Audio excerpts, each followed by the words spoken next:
Hey there, my name is Peter Hartman. And I'm Hi, Samantha Andres. Barley. Hi, Andres. Hello. So I'm Samantha, and you're watching The Appreciationist. This is a very special Appreciationist. It's full of technical difficulties. Here I am on my phone, so you're not seeing the regular shot. But I'm really happy that you guys stuck around to watch the show. Thank you for being here, Sam. Thank you for being here, Andreas. We're going to have a fun time talking about choosing hope over fear. But before we get to that, I just want to let you know what's upcoming for the Law of Attraction. We've got a lot on our calendar. If you haven't checked it out, definitely give that a look. We're having an event tomorrow called How to Fall in Love and Stay in Love. So that'll be a downtown. That's going to be tomorrow at 6:30 p.m. Then on May 21st, we have another event, Infinity Plus Mingle. So I'll be answering all of your questions, a giant Q&A. And also we'll be mingling. So we'll have some food to eat, some wine to drink, some beer. So definitely come out. That's May 21st. That's a Sunday, if I'm not mistaken. That's at 6 p.m. And then we're also doing a kin sushi. So we're going to be getting together, a few of us, to go for sushi downtown at Zushi Shushi. That's going to be May 28th. That's limited to about 12 people. So if you want to come to that, definitely RSVP to that right away. And of course, we have a big event coming up, which is going to be called Peace, Power, and Passion. That's going to be understanding and applying the law of attraction. That's going to be a big, big event all about the law of attraction. That's going to be on June 3rd. So if you want to find out more about that, go to lawofattraction.ca and click on calendar. The most important thing we do during the show is called a moment of appreciation. And that's where we look back at the past 7 days and we pick out something that we appreciate. It could be something good that happened that's easy to appreciate, or it could be something that wasn't so great, but that we can see the value in today. Just before the show, we were talking to our friend Andre. I'm sorry, how do I pronounce your name? Andres. Yes. Andreas, you were telling us about something that you're appreciating, and it sounded actually very cool. I don't know if you felt like going first and sharing that. Yeah, of course. Actually, it's a long story, but I'm trying to be short. And it's happened again to me several years ago. The doctor told me that I could be blind because I'm suffering of glaucoma. So that day I fainted. I just fainted, and I lost I lost my mind for probably 10 minutes. But since that day, I look everything in a different way because every day I realize that I'm able to see. That's beautiful. Okay. On May 5th, I started to have really something that was killing me. I have lost like 16 pounds. I have hives. Doctor told me that could be something called angioedema, but they gave me pills, medicine, and nothing was working out. But last 2 weeks, I'm healthy again. I can touch myself. I'm not swelling. I'm not feeling any pain. So God, probably you're not able to realize that you're in good health because you have been in good health for a long time, but you need to appreciate that you're in good health. Sometimes people lose their minds and her life in, let's say, work and things like that. But if you are able to appreciate simple things like having nothing in your body, be able to wake up and see, you're going to smile really easy. And that's what I'm doing right now. And this is why I'm joining this group. So thank you. And what an important message, Andreas. If I wake up in the morning and my shoulder hurts, I will wake up and say my shoulder hurts. But if I wake up in the morning and nothing hurts, I don't wake up and go, yay, nothing hurts. It's like we're so focused on what goes wrong that we fail to appreciate what's going right. And sometimes it takes an illness or something not going well for you to appreciate, hey, I really like being able to touch my body and to feel myself and not to feel discomfort. That's a very important one. I really love that. Thank you for that. Yeah, that was wonderful, and that's something that I try and remember. And when I talk to people and even myself, I try and remember those things and really take moments out of the day to say, you know what, wow, like I'm out biking, I'm enjoying myself today. Like that is that is incredible. There's so many people who can't do that, and I am. And when I do my appreciation walks, I did one last week, a lot of us started talking about that, like just what we're appreciating in the moment. But then we're like, you know what? We're walking, we're enjoying ourselves, we're having a nice day, we get to be out and see nature. And so I think that's very powerful, Andreas. Yeah, wonderful. Thank you very much for that. Just so you know, I placed you on mute, so right now I placed you on mute. So when you want to speak, just unmute yourself. I'm just doing it so that the camera doesn't flicker too much. Really excellent way to start a moment. Just to let you know how to unmute yourself, it's up at the top where the microphone is. You just put your cursor. Okay, perfect. And Peter, don't put your hands in front of your camera because it sort of slows you down. Okay, your connection's a little wonky, but you're doing okay. On my cell phone right now, so I'm hanging in there. You guys are really awesome. Thank you so much for hanging out with us. That's a great way for us to start a moment of appreciation. It's exactly what we're looking for on the show and for our lives. It's a very, very good practice. I really love that. Sam, you got a moment of appreciation for us? Yeah, my moment, well, it's sort of like moments. I don't know.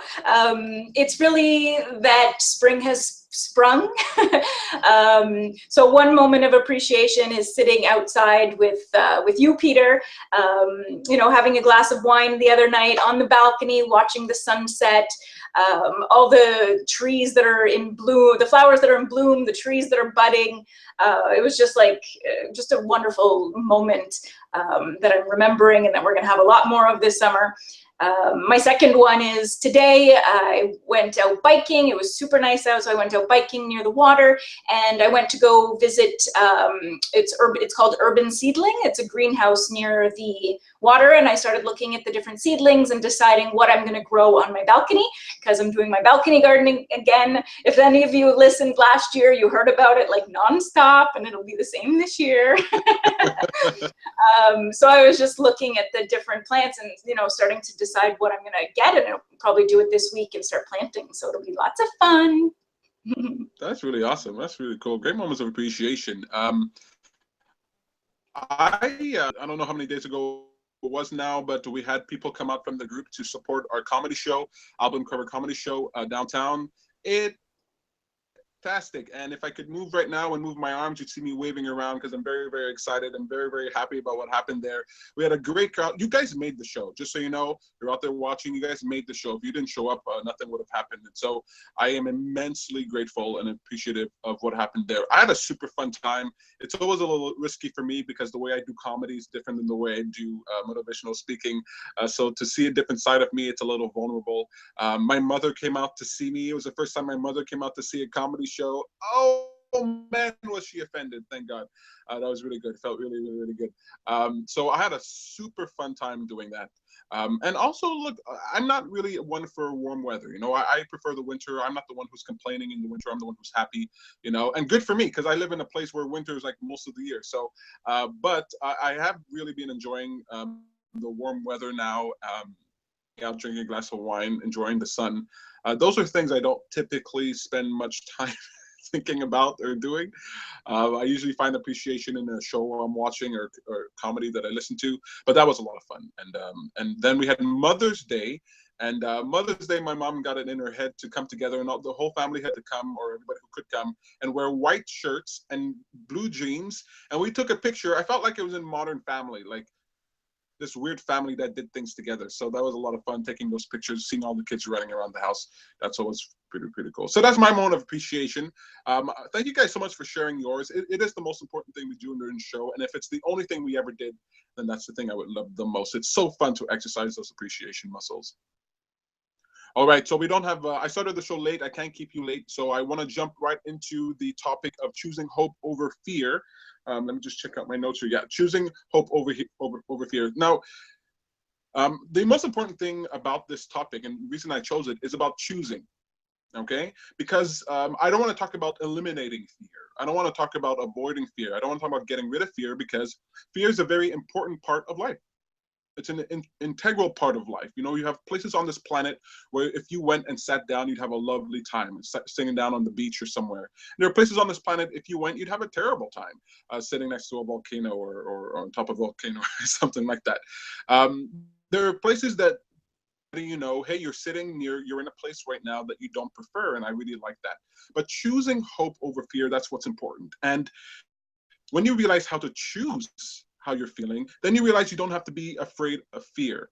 And I was listening to Alan Watts, and he talks about this addiction where you not only feel afraid, but you're afraid of feeling afraid, and then you're afraid of feeling afraid of feeling afraid, and then there's this vicious cycle that happens. So let me ask you guys this question. What is it that happens in your life that makes you choose hope over fear? Because we all do it, right? In certain times. What is it that makes you choose hope over fear? What makes you choose to be more optimistic than more pessimistic? What makes you choose that?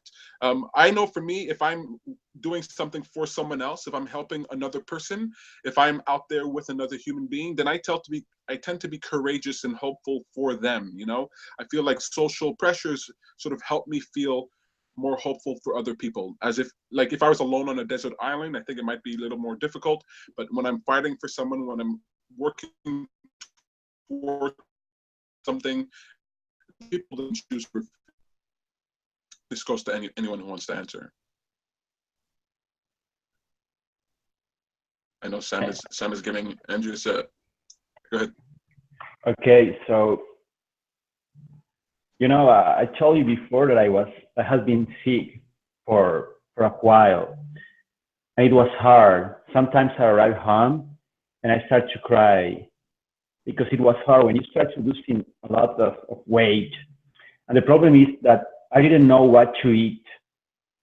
And now I decide to give up on the things that I love to eat because probably what I'm suffering is related to the food. So I need to stop eating things that contain a lot of histamine. So I just stopped eating pineapples that I loved, oranges that I love, soy. It's a huge list. But I decide one day I arrive here, start to cry, and I feel that I could die because what happened to me, I start to get swollen and it could kill me because I'm not able to breathe. I went 2 times to the doctor and it was hard. It was really hard. And I saw that. I said, damn, what that happened to me? And I was really, really down. One day I started to talk with mom. Mom is in Colombia, so far away. And small moment of appreciation. I'm far away from my mom, but I was happy for my friends here that are next to their moms. I say, oh God, that's beautiful. But going back to what I'm trying to tell you is that day, I accept that I was sick. I'm probably not going to get over it, but I'm going to fight. I'm going to give the best of me and try to go over it. I'm going to succeed. I'm not sure. Probably I will. As I told you before, it's been 2 weeks without getting swollen. I am avoiding now a lot of it, but I decide hop.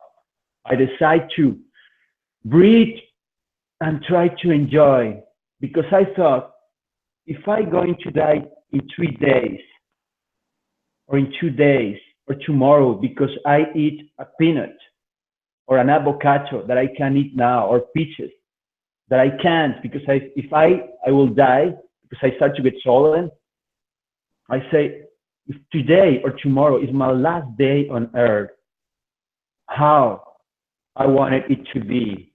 I wanna have the best beautiful day in my life.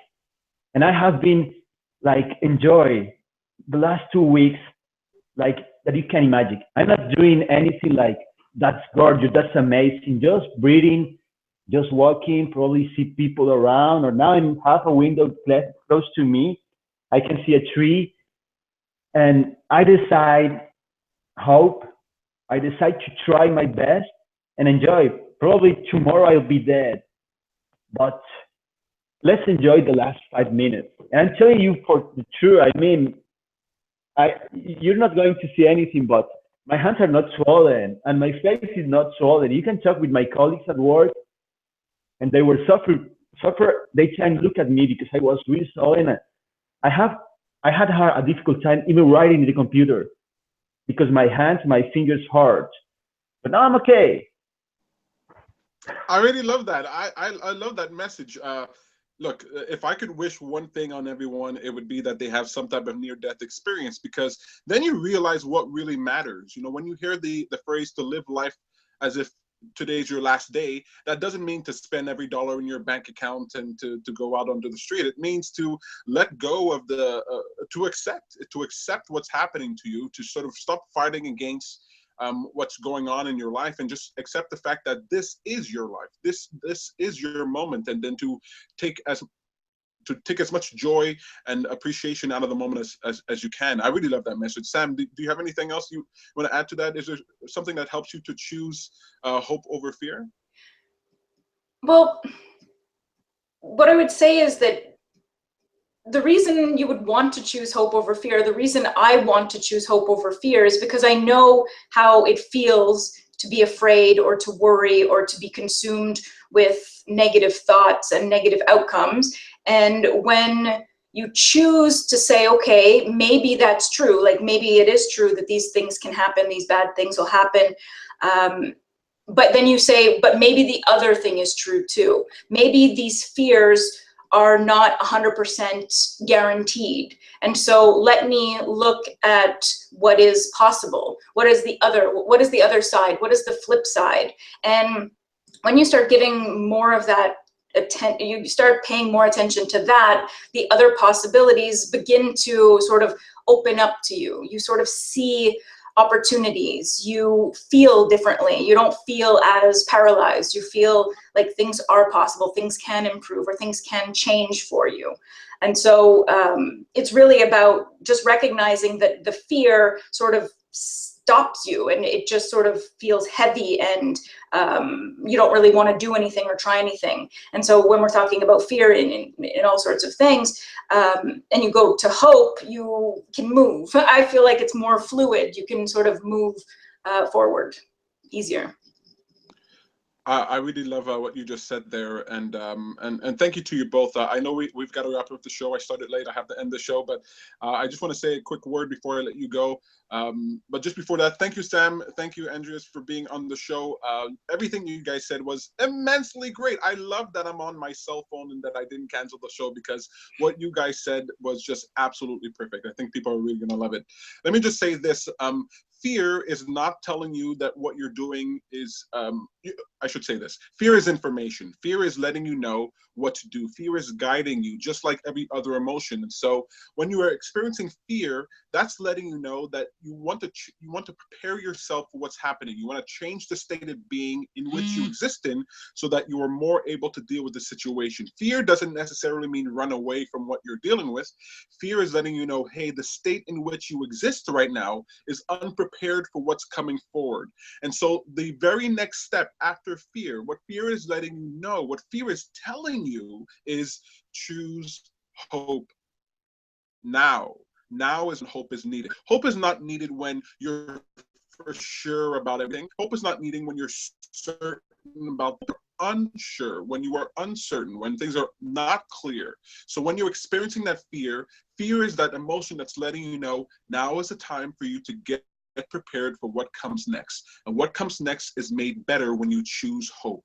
Fear is a challenge, it's a dare, it's a guidance, it's an urgency for you to choose hope over fear. And to me, hope and fear go hand in hand, because when that fear arises in you, that's when you know that you need the other thing that goes along with it, hope. And I think you guys both demonstrated that today in what you said. Thank you so much for being a part of the show. This was one of my favorite Appreciationists of the year. Thank you so much. I hope to see you guys again. Tune in next Wednesday for another exciting episode of The Appreciationist. Thank you so much. Take care, guys. Bye. Thank you. Bye, Andreas. Thank you. Thank you so much. Bye-bye. Bye. Bye. That was fun.